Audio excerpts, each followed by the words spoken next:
sahabat Secan, jumpa lagi bersama saya Fredrik Riopasa dan Dr. Lukman M. Gizi dari Praktik Mandiri Perorangan Daerah Paramount Serpong. Kali ini saya akan membahas bersama Dr. Lukman mengenai bagaimana cara mengobati diabetes mellitus tipe 2.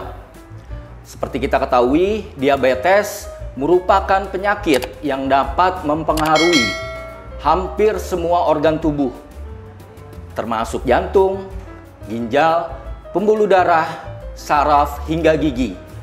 Tidak heran jika penyakit ini juga bisa menyerang berbagai organ tersebut. Nah, Dok, sebelum kita lebih jauh membahas tentang diabetes mellitus tipe 2, mungkin ada sebagian dari sahabat Secan yang belum mengetahui tentang diabetes mellitus tipe 2. Ya. Nah, untuk itu bisa dijelaskan, Dok, apa itu diabetes mellitus tipe 2? Oke, baik. Halo sahabat Secan, ya hari ini kita akan membahas mengenai diabetes mellitus tipe 2. Ya. Nah, diabetes mellitus tipe 2 ya itu suatu penyakit ya yang mengganggu fungsi tubuh secara keseluruhan. Karena apa? Karena ada kata diabetes dan mellitus. Artinya apa? Itu kalau dalam bahasa Yunani itu artinya gula yang tumpah keluar. Nah, gula tumpah keluar itu di dalam pembuluh darah tidak terserap oleh tubuh, sel tubuh. Sehingga terjadilah peningkatan kadar gula dalam darah. Nah, sehingga terjadilah komplikasi-komplikasi penyakitnya. Ya. Nah, jadi penyakit diabetes mellitus itu merupakan penyakit karena adanya peningkatan kadar gula di dalam darah yang tidak dapat difungsikan atau diutilisasi, digunakan oleh sel-sel tubuh. Nah, itulah pengertian dari diabetes tipe 2 yang kebanyakan menyerang orang-orang yang usia remaja ke atas sampai ke lansia, seperti itu. Baik, Dok. Ya. Nah, Dok, Ya. tadi dokter menjelaskan pengertian dari diabetes mellitus tipe 2. Nah, jadi sahabat Secan sudah tahu ya apa itu diabetes mellitus tipe 2. Nah, sekarang apa sih, Dok, yang membedakan antara diabetes mellitus tipe 2 dengan diabetes mellitus tipe lainnya? Oke, ya. Kita ketahui ya, secara garis besar ada 4 macam tipe diabetes. Nah, salah satu diabetes mellitus ini yang tipe 2 ini yang banyak menyerang pada usia yang remaja sampai ke lansia. Nah, selain itu ada lagi diabetes tipe yang lain, yakni yang tipe 1. Kalau kita tahu itu biasanya yang menyerang pada anak-anak. Itu yang artinya harus tergantung dengan insulin. Nah, itu kalau dalam bahasa medisnya itu juvenile type diabetes. Jadi harus memerlukan diabetes karena ada gangguan di tubuhnya.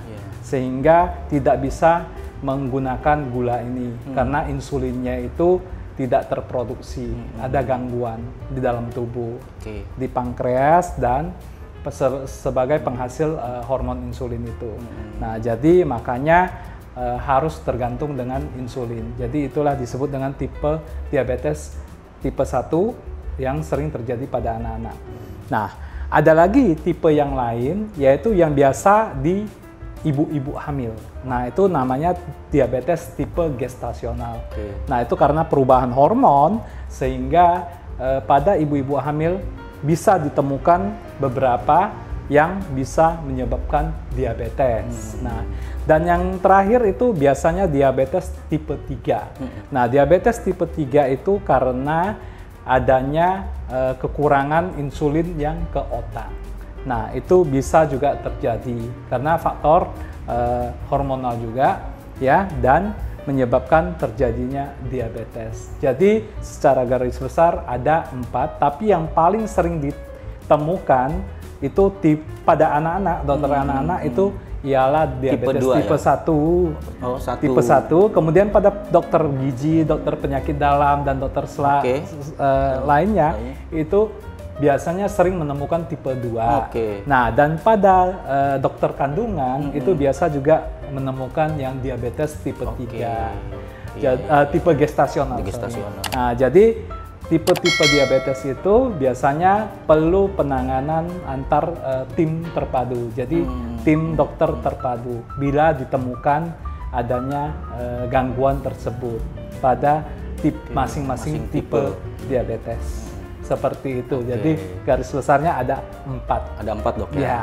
Nah sahabat Secan, jadi diabetes mellitus itu tidak hanya tipe 2 ya, ada tipe-tipe lainnya juga, dan itu tinggal tergantung dari masing-masing yang bisa mengalami masing-masing tipe diabetes tersebut. Ya.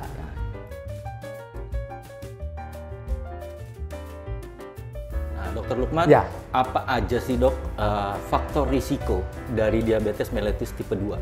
Ya. Nah, sahabat Secan, kita tahu ya banyak sekali faktor-faktor resiko yang bisa menyebabkan diabetes tipe 2 ini. Tapi yang paling utama itu ialah lifestyle. Ya, kehidupan yang sekarang serba instan, makanan serba junk food dan sebagainya ya. Olahraga kurang ya, istirahat tidak cukup, kemudian mengkonsumsi alkohol dan sebagainya. Nah, itu bisa menyebabkan terjadinya diabetes tipe 2. Jadi faktor resiko yang paling utama itu biasanya dari lifestyle-nya, sedentary lifestyle kalau kami ketahui.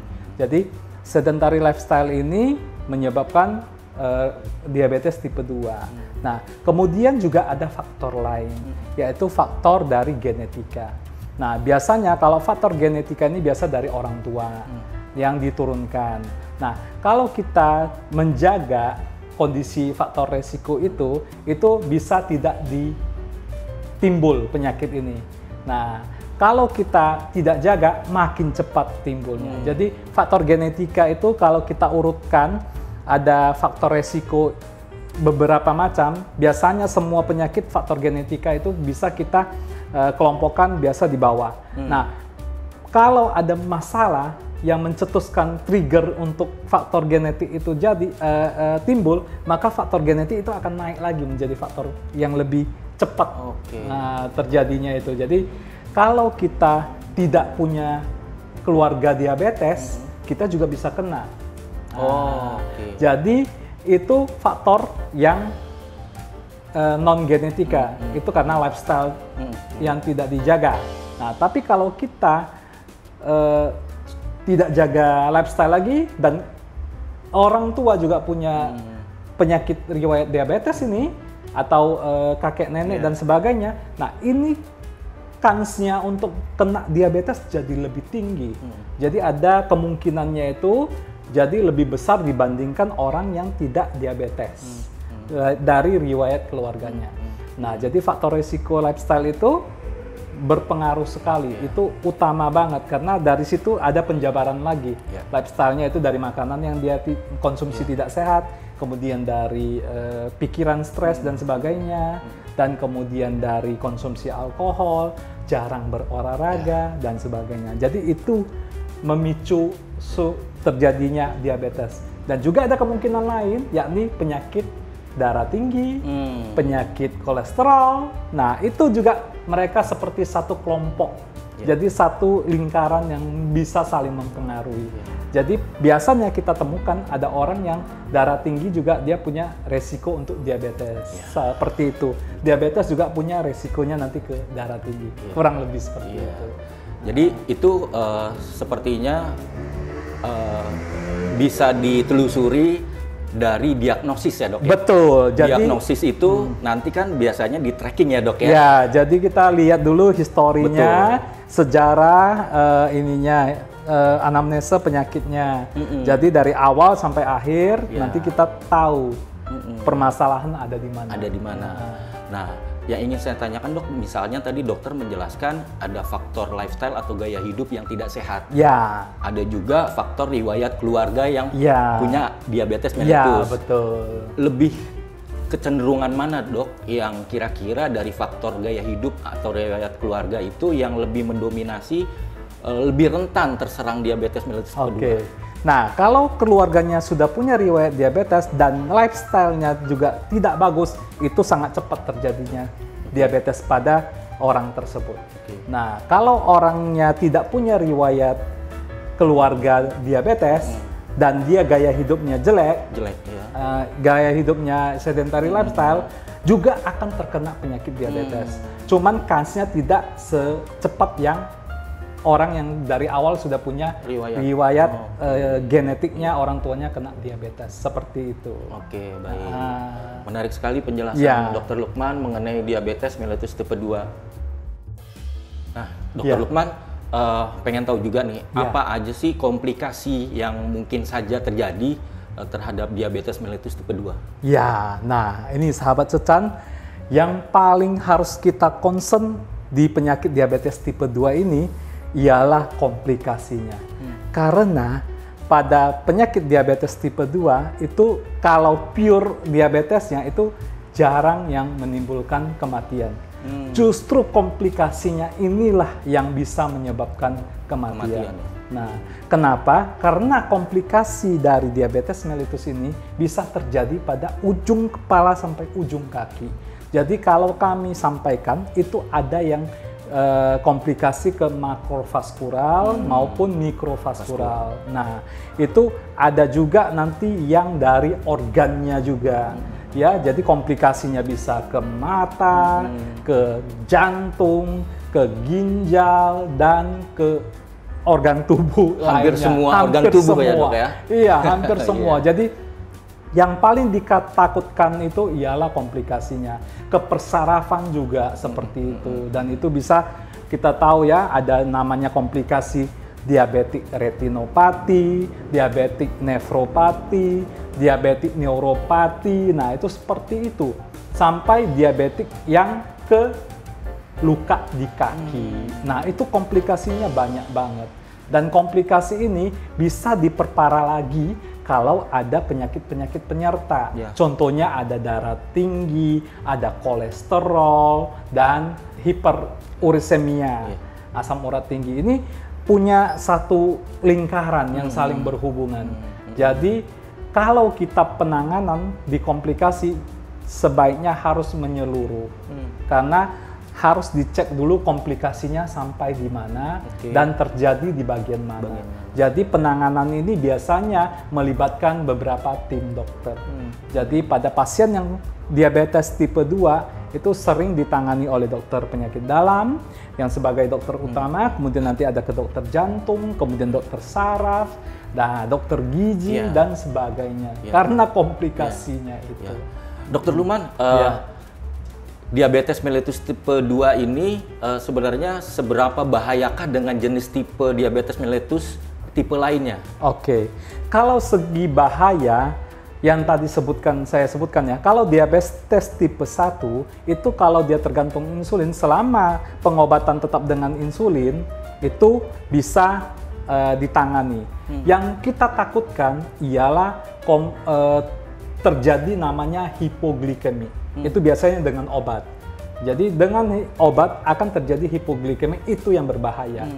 Jadi tipe 2 berbahayanya itu biasanya karena kalau kita minum obat, tiba-tiba kadarnya ngedrop, nah itu yang susah untuk dinaikkan. Kalau kadar gula yang tinggi itu bisa kita turunkan. Cuman kalau tiba-tiba ngedrop pada pasien tipe 2, DM tipe 2, itu susah banget untuk dinaikkan. Nah, pada saat dia ngedrop, itulah yang berbahaya. Karena bisa menyebabkan kematian di situ. Nah, itulah yang perlu diwaspadai kalau penyakit diabetes tipe 2. Kalau tipe yang lain, selama dikontrol juga dengan ketat, diperhatikan, nggak separah dengan yang tipe 2 ini. Karena tipe 2 yang ditakutkan ialah terjadinya hipoglikemi. Nah, itu yang ditakuti, pada pasien tipe 2. Makanya pada pasien diabetes tipe 2 biasanya juga mereka perlu satu alat untuk mengetes gula darahnya setiap waktu, dan juga perlu membawa permen atau sesuatu yang manis. Jadi untuk menjaga bila mana terjadi hipoglikemi. Seperti itu.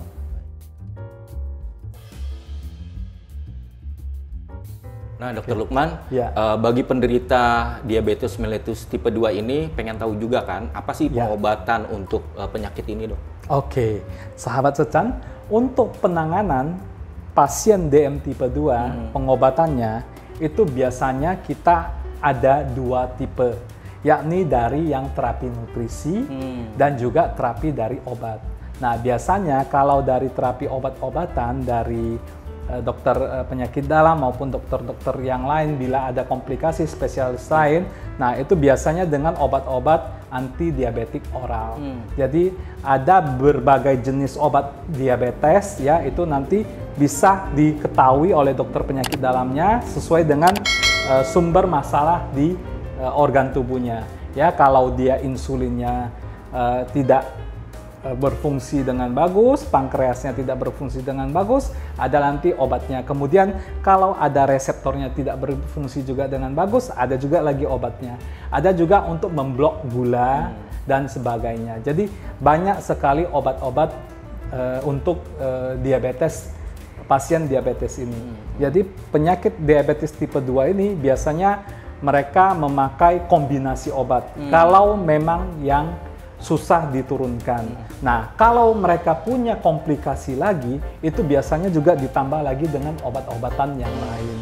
Jadi contohnya, kalau dia komplikasi sampai ke persarapan, ada juga nanti dari obat-obatan dari dokter neuro. Jadi ada berbagai macam pengobatan pada pasien diabetes tipe 2 ini untuk obat. Nah, ada terapi lagi yang lain, biasanya dari dokter gizi, itu penanganannya ialah dengan terapi nutrisi. Nah, terapi nutrisi ini ada banyak macam juga, nanti disesuaikan juga dengan kondisi pasien tersebut, baik yang ada komplikasi maupun yang memang hanya diabetes mellitus. Tapi selama ini kita selalu menemukan diabetes ini tidak berdiri sendiri, sudah ada komplikasi-komplikasi yang lain. Nah, itulah yang perlu kita tanganin yang lebih bagus supaya apa? Komplikasi-komplikasi ini jangan sampai menyebabkan ke penyakit yang lebih parah, bahkan bisa menimbulkan kematian. Jadi pengobatan itu nanti bisa disesuaikan, nanti bisa ke dokter spesialis yang menangani ini penyakit dalam, nanti akan ada banyak obat-obat yang diberikan. Nah, dan obat yang diberikan dengan keluhan itu bisa menyebabkan pasien jadi agak merasa tidak enak. Nah, jadi itu perlu dipahami. Jadi ada pasien dari penyakitnya saja sudah menimbulkan keluhan. Contohnya mual, muntah dan sebagainya. Itu karena memang sudah ada gangguan. Ya, kemudian kita tahu kalau kita pakai terlalu banyak obat juga ada efek samping. Nah, efek samping ini juga kadang bisa menyebabkan mual muntah pada pasien ini. Jadi semua ini harus didiskusikan, harus antara dokter dan pasien itu mereka harus bisa melakukan komunikasi yang baik supaya penanganan penyakit ini bisa tuntas. Jadi artinya terkontrol, penyakitnya terkontrol ya, dalam arti kadar gula darahnya itu dalam batas yang normal, tidak sampai menyebabkan komplikasi. Dokter Lukman, itu tadi cara pengobatan sahabat Secan ya yang disampaikan oleh Dokter Lukman. Nah, tapi ada pertanyaannya, Dok. Kapan sih sebaiknya seseorang itu berkonsultasi ke dokter? Ya, nah sahabat Secan, kalau pada pasien diabetes tipe 2 ini, itu ada gejala-gejala khas yang biasa kita temuin. Nah, bila pasien atau sahabat Secan ada merasakan salah satu gangguan ini, yakni polifagi, banyak makan, polidipsi, banyak minum, poliuri, banyak kencing, dan ada rasa gatal-gatal di seluruh tubuh yang tiba-tiba kita rasakan, kulit kering, ya. Nah, itu bisa merupakan salah satu gejala dari penyakit diabetes mellitus ini. Dan pada cowok kalau ini sudah ramah, parah, itu bisa menyebabkan lemah syahwatnya. Dan pada cewek bisa menyebabkan juga gangguan misalnya keputihan atau gangguan di organ intimnya, reproduksinya. Nah, itulah yang perlu kita aware. Pada saat kita mengalami keluhan-keluhan ini, segera berkonsultasi dengan dokter. Biasanya nanti akan diperiksa lebih detailnya, kemudian diperiksa darahnya dan sebagainya, baru nanti bisa ditegakkan bahwa pasien ini sudah ada penyakit kencing manisnya tipe 2. Seperti itu. Tuh ya, sahabat Secan. Jadi kalau mengalami tanda dan gejala yang disebutkan Dr. Lukman tadi, buru-buru deh segera berkonsultasi ke dokter untuk mendapatkan penanganan yang lebih cepat dan tepat, karena dengan begitu penanganan bisa segera dilakukan, jadi tidak sampai parah ya dok ya? Betul ya, karena yang ditakutkan ialah komplikasi lanjutannya yang bisa menyebabkan sampai kematian. Iya, itu yang berbahaya. Nah, Dr. Lukman, setelah pengobatan pasti harus ada pencegahannya. Benar. Nah, sekarang pengen tahu nih, apa pencegahan yang harus dilakukan seseorang jika sudah melakukan pengobatan diabetes mellitus tipe 2? Ya, nah ini untuk mencegah ya, kita kembali lagi ke yang tadi saya sampaikan, ada namanya pola hidup sehat. Karena itu pencegahannya yang paling utama ya. Walaupun pasien ini sudah gula darahnya terkontrol, itu bukan serta-merta sudah bebas dari penyakit ini. Itu artinya masih dalam range normal. Artinya apa? Kalau tidak dijaga, akan naik lagi gulanya dan akan jadi komplikasi lagi yang lebih parah nanti. Nah, kalau pencegahannya ya, baik yang belum kena maupun yang sudah kena, itu tetap harus mengutamakan lifestyle-nya yang bagus. Jadi pola makan tetap harus dijaga, tetap harus diperhatikan, ya.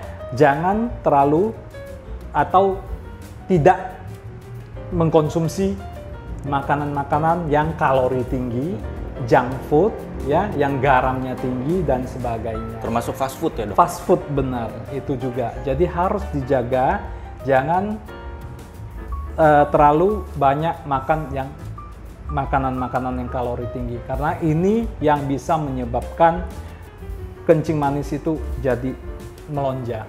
Nah, itu yang harus dijaga. Kemudian ada lagi olahraga. Baik yang mau mencegah maupun yang sudah terkena, itu juga harus melakukan olahraga rutin. Jadi olahraga rutin ini dilakukan terpola, ya. Jadi nanti bisa dikonsultasikan ke dokter bila ada orang-orang yang mengalami contohnya yang terlalu gendut, ya, itu nanti ada beberapa olahraga yang bisa membantu, ya, jadi tidak terlalu membebankan di tubuh. Jadi ada beberapa jenis olahraga, nanti kedokteran olahraga yang akan bisa membantu untuk mengurangi tingkat keparahan dari penyakit ini. Jadi kalau kita melakukan olahraga dan itu teratur, terpola, mengikuti anjuran dokter, ya, nah itu biasanya bisa tetap menjaga kadar gulanya bagus. Kemudian satu lagi yang saya juga sering sampaikan, yakni di pikiran dan jiwa. Jadi banyak berdoa, istirahat cukup, jangan terlalu banyak stres, menikmati hidup dengan baik. Nah, karena itu juga sangat berpengaruh. Jadi pengobatan itu bukan hanya terhadap ragawi, tapi terhadap jiwa juga, rohani juga. Jadi itu ada balancing, ya, keseimbangan antara badan, jiwa, dan soul, body, mind, and soul. Jadi jasmani, rohani, dan psikis, kejiwaan. Jadi itu perlu diseimbangkan. Jadi itulah pencegahan utamanya, ya, untuk supaya kita hidup damai, hidup tentram dan sehat. Jadi tidak mengalami komplikasi diabetes. Nah, kalau yang tidak sakit bisa mencegah yang belum terkena diabetes bisa mencegah jangan sampai terjadi diabetes tipe 2 ini. Seperti itu. Seperti itu. Sahabat Secan, Ya. Jadi pengobatan itu tidak cukup jika kalian tidak melakukan pencegahan. Ya. Namun pencegahan juga bukan berarti harus dilakukan setelah Anda menderita diabetes mellitus tipe 2. Ya. Sebelum menderita pun harus melakukan pencegahan. Jadi Ya. sebelum maupun sesudah mengalami diabetes mellitus tipe 2 harus tetap melakukan pencegahan. Salah satunya seperti Dr. Lukman bilang bahwa harus melakukan perubahan gaya hidup yang lebih sehat. Iya. Nah, tapi juga tidak cukup dengan gaya hidup yang tidak sehat. Tadi Dr. Lukman juga bilang yang lebih penting dari itu adalah pikiran dan tetap berdoa. Ya, Dok? Iya, Oke. benar.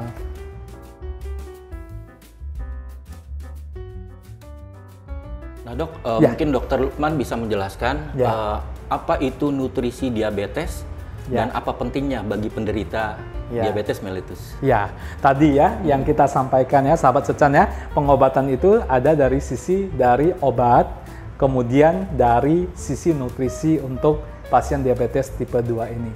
Nah, untuk terapi nutrisi pada pasien diabetes tipe 2 ini kita harus lihat lagi. Kalau pasiennya hanya diabetes, nah itu nanti ada pembagian pola nutrisinya. Ya. Nah, kalau dia sudah ada komplikasi, pastinya kan ada gangguan di organ lain. Nah, contohnya kalau dia udah sampai ke ginjal, nah itu berarti kan harus ada juga pembatasan makanan nutrisi yang mengandung protein. Nah, di sini biasanya dokter gizi itu punya resep. Jadi biasanya ada ditulis resep untuk pasien-pasien yang mengalami diabetes tipe 2 yang pure maupun yang ada komplikasi. Tapi rata-rata kebanyakan biasanya ada komplikasi. Nah, jadi kalau secara gamblang harfiahnya, secara general, itu kita terapi nutrisinya itu dengan melihat konsumsi makanan sehari-harinya. Nah, kita bisa buat resepnya. Jadi resepnya kalau untuk biasanya ya, itu ada kandungan karbohidrat, protein, dan lemak. Itu yang biasanya menyumbang kalori. Selain ada juga yang golongan alkohol, itu juga menyumbangkan kalori. Nah, kalau yang golongan karbohidrat ya, contohnya yang gula, kemudian protein ya, yang dari daging-daging, dari kacang-kacang, kedelai, biji-bijian, kemudian yang dari lemak juga ya, yang dari daging. Kalau yang karbohidrat itu dari bukan daging, dari yang contohnya seperti buah, kemudian dari nasi, beras, dan jagung dan sebagainya. Golongan sereal juga itu karbohidrat, kemudian dari golongan lemak dan minyak ya, kemudian dari golongan protein. Nah, ini 3 kandungan ini perlu kita sesuaikan dengan penyakitnya pasien.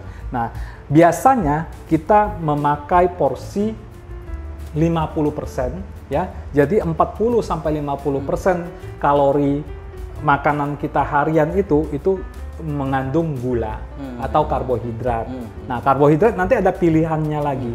Karbohidrat yang sebaiknya dikonsumsi itu ialah karbohidrat yang kompleks. Nah, jadi bukan yang golongan tepung-tepungan, golongan mie. Nah, itu karbohidrat kompleks. Karbohidrat simplex. Jadi itu yang menyebabkan kadar gula bisa naik kalau kita konsumsi terlalu banyak yang golongan karbohidrat sederhana. Nah, harus kita makanan yang karbohidrat yang lebih kompleks. Itu bisa dapat di buah-buahan ya, itu karena dia juga punya serat. Nah, itu yang bagus. Kemudian ada juga di golongan kentang dan yang lainnya. Jagung dan sebagainya. Sayuran, Dok ya? Ya, sayuran itu juga ada serat dan ada protein dan ada mineral juga. Jadi vitamin, mineral itu juga ada. Sama seperti juga di buah. Tapi yang utama di karbohidrat yang 30-50% ini kita harus pilih yang golongan karbohidrat kompleks. Jangan karbohidrat simplex yang contohnya yang sirup-sirup, itu karbohidrat simplex. Itu yang harus dihindari, yang manis-manis itu. Nah, kemudian kalau kita pilih terapi untuk nutrisi protein, biasanya itu kurang lebih 20%-an dari kalori yang kita konsumsi per hari. Orang biasanya kalau makanan sehari-hari itu kalau dilihat dari body mass index, indeks massa tubuhnya nanti disesuaikan lagi. Nanti ada perhitungan rumusnya juga. Selain juga nanti ada perhitungan rumus Harris Benedict untuk melihat lagi nanti komposisi makanannya itu yang tadi saya sebutkan. Jadi nanti dilihat kalau proteinnya, kalau tidak ada gangguan ginjal, nah itu proteinnya boleh dikonsumsi yang hewani maupun yang nabati. Nah, yang asam aminonya yang bagus, ya. Jadi kita memilih asam amino yang bagus, ya. Karena yang bagus asam amino ini, ya, asam amino esensial ini juga punya fungsi untuk regenerasi tubuh. Sel-sel tubuh juga bisa diregenerasi. Termasuk juga nanti yang berhubungan dengan penyakit diabetes ini. Jadi sel-sel pankreas segala macam akan diregenerasi. Jadi kita perlu nutrisi protein yang bagus, asam amino esensial. Nah, ini biasanya didapatkan dari apa? Usahakan banyak makan protein dari sumber hewani dan nabati. Nah, jadi protein hewani itu biasanya asam aminonya lebih kompleks, lebih lengkap. Yang nabati kurang lengkap. Tapi bukan berarti tidak ada. Ada, cuman porsinya yang perlu ditingkatkan. Kalau kita mau dapat yang protein nabati. Karena pada beberapa pasien yang vegetarian, nah itu kan tidak memakai protein hewani. Nah, jadi memakai protein nabati. Jadi protein nabati juga punya asam amino yang lengkap, tapi perlu ada jumlah yang lebih banyak untuk mencapai kebutuhan harian tubuh seperti itu. Jadi 20-30% kita cari proteinnya, 20% kita cari proteinnya itu harus protein yang punya asam amino esensial yang bagus, yang lengkap. Nah, itu yang bagus untuk kita konsumsi. Jadi nanti sahabat Secan itu bisa dapatkan dari presepan dari dokter gizi. Jadi nanti akan dihitung dan itu spesifik karena tiap orang pastinya akan beda. Nah, gitu. Nah, yang ketiga itu ialah yang nutrisi dari lemak. Nah, lemak, minyak itu juga harus kita lihat.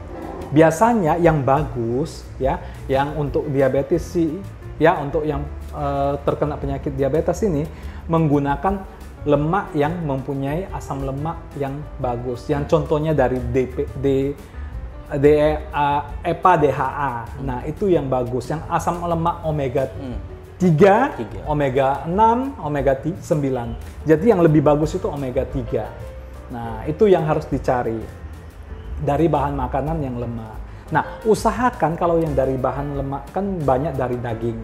Kalau untuk daging-daging ya sebaiknya ngambil yang daging putih ya, dari ikan, dari ayam ya, dan bagusnya itu dikukus. Jadi lebih baik dikukus atau dibakar daripada digoreng. Nah, kalau yang digoreng usahakan sedikit banget untuk digoreng. Jadi lebih diutamakan daging-daging ini dikukus. Karena apa? Omega 3 yang ada di ikan dikukus lebih banyak. Jadi bisa kita dapatkan sumber asam lemak ini yang bagus untuk pasien dengan penderita diabetes tipe 2 ini. Dan kandungan lemak yang kita perlukan per hari rata-rata itu sebanyak 30% kalori. Jadi kalau kita hitung ada pasien yang mengalami diabetes tipe 2 dan orangnya itu gendut, nah kita harus lihat BMI-nya berapa. Kalau di atas 25 kita harus memberikan kalori harian untuk dikonsumsi itu kurang lebih paling banyak 2000-an kalori atau kilokalori per hari, atau bisa di bawah itu. Nah, di antara 2000 kalori itu baru kita hitung porsinya tadi. Jadi porsi gulanya, karbohidratnya ialah 40-50%, porsi lemaknya 30-an%, porsi proteinnya ialah 20-an%. Nah, di situ nanti dihitung lagi, nanti akan diimplementasikan ke dalam menu. Contohnya, kalau butuh protein yang 20%, nah cari protein yang punya asam amino esensial. Nah, adanya di mana? Itu biasanya protein-protein hewani. Itu ada di daging juga. Nah, dilihat nanti tadi, selain dia mengandung lemak ya, dia juga mengandung protein. Nah, nanti dilihat lagi kandungan asam aminonya, kemudian nanti dilihat kalau 20%, kalau dia hariannya 2000 kalori, berarti kan 20%-nya ialah 400 kalori. Nah, 400 kalori ini kalau protein itu 1 gram protein itu hitungannya ialah 4 kalori. Sama seperti karbohidrat. Yang lemak yang lebih tinggi, 9 kalori. Jadi kalau kita hitung 400 kalori dibagi 4, berarti kan 100 gram. Nah, jadi 100 gram protein yang dikonsumsi per hari. Seperti itu. Itu hitung-hitungannya secara mudahnya. Tapi nanti ada hitungan tersendiri dari dokter nutrisinya, dokter ahli gizinya, dokter gizi klinisnya. Jadi nanti itu bisa kurang lebih diimplementasikan nanti ke dalam menu makanan. Jadi sahabat Secan jangan pusing menghitung-hitung ini, nanti dokter nutrisi Anda, dokter ahli gizi, dokter spesialis gizi klinik yang akan menentukan pilihan-pilihan makanan apa yang bagus untuk pasien dari diabetes ini. Nah, inilah namanya terapi nutrisi pada pasien diabetes tipe 2. Jadi ada yang dilihat yang punya komplikasi dan tidak komplikasi. Jadi itu sangat customized. Jadi tiap-tiap pasien itu bisa mendapatkan terapi yang tidak sama.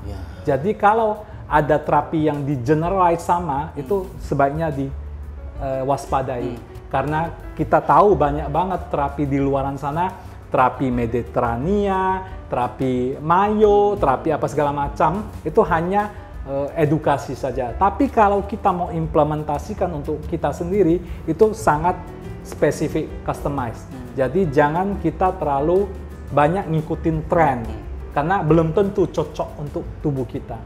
Karena itu berhubungan dengan genetik tubuh kita yang tadi saya sebutkan di awal. Nah, jadi itu penting. Jadi untuk terapi nutrisi, terapi diet, sebaiknya sahabat Secan konsultasikan ke ahlinya, ya, ke dokter spesialis gizi klinik. Ya, seperti itu. Nah, Dok, ketika seseorang membutuhkan nutrisi dengan penghitungan-penghitungan yang tadi Dokter Lukman sebutkan, berapa lama sih seseorang untuk mencukupi kalorinya itu, Dok? Dia harus mengkonsumsi berapa lama? Itu bisa dilakukan sampai kondisi tubuhnya oke, ya, dan juga bisa diteruskan sampai sepanjang hidupnya, gitu. Jadi makanya tadi disebutkan itu sangat customized. Jadi nanti setelah diterapi dengan nutrisi ini, dilihat progresnya. Progresnya, perkembangannya baik, nanti ada switching lagi. Jadi nanti ada modifikasi lagi. Selain juga nanti ada terapi lagi dengan yang olahraga dan terapi psikologis gitu. Nah, itu yang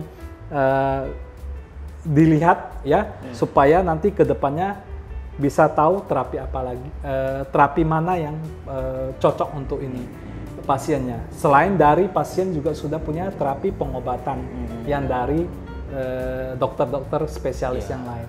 Nah, jadi nanti bisa dilihat penyakit ini apakah obatnya berinteraksi dengan nutrisi ini. Nah, itu nanti ada, makanya ada tim gabungan dari dokter yang sangat saling berkoordinasi supaya pasien ini bisa sehat dan penyakitnya bisa terkontrol, khususnya diabetes tipe 2. Menarik sekali sahabat Secan. Jadi itu tadi Dr. Lukman menjelaskan mengenai kebutuhan dari nutrisi khususnya penderita diabetes mellitus tipe 2. Nah, jika kalian ingin bertanya kepada Dr. Lukman atau berkonsultasi secara gratis, kalian bisa menghubungi langsung Dr. Lukman di nomor WA berapa, Dokter?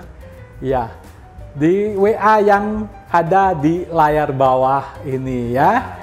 Nah, ini nomor WA yang utama ya untuk konsultasi ya. Selain itu juga bisa ke WA saya yang pribadi yang ke pasien juga itu di 087788136942. Tapi biasanya yang satu lagi yang memang yang di sini yang saya memang khusus lebih prioritaskan untuk pasien-pasien yang ingin konsultasi secara gratis. Dan mohon kesabaran sahabat Secan untuk menunggu balasan dari jawaban-jawaban jawaban atas pertanyaan dari sahabat Secan.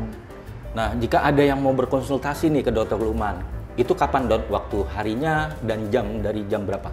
Oke, nah sahabat Secan, bila ada pertanyaan yang ingin ditanyakan, bisa ke saya di hari Senin sampai Jumat dari jam 3 sore sampai jam 5 sore ya. Dan mohon kesabaran sahabat Secan untuk menunggu antrian jawaban dari pertanyaan sahabat Secan. Ya. Nah, jadi itu ya sahabat Secan, kalian bisa berkonsultasi secara gratis dengan Dr. Lukman mengenai seputar kesehatan yang kalian alami secara gratis di nomor WA yang tadi disebutkan. Nanti kita juga akan bantu, kita akan tuliskan nomor WA Dr. Lukman untuk berkonsultasi di video ini atau di dalam deskripsinya. Itu tadi bincang-bincang saya dengan Dr. Lukman M. Gizi dari Praktik Mandiri Perorangan di daerah Paramount Serpong mengenai bagaimana cara mengobati diabetes mellitus tipe 2. Pantau terus video Secan Indonesia untuk mendapatkan informasi menarik mengenai kesehatan dan kecantikan.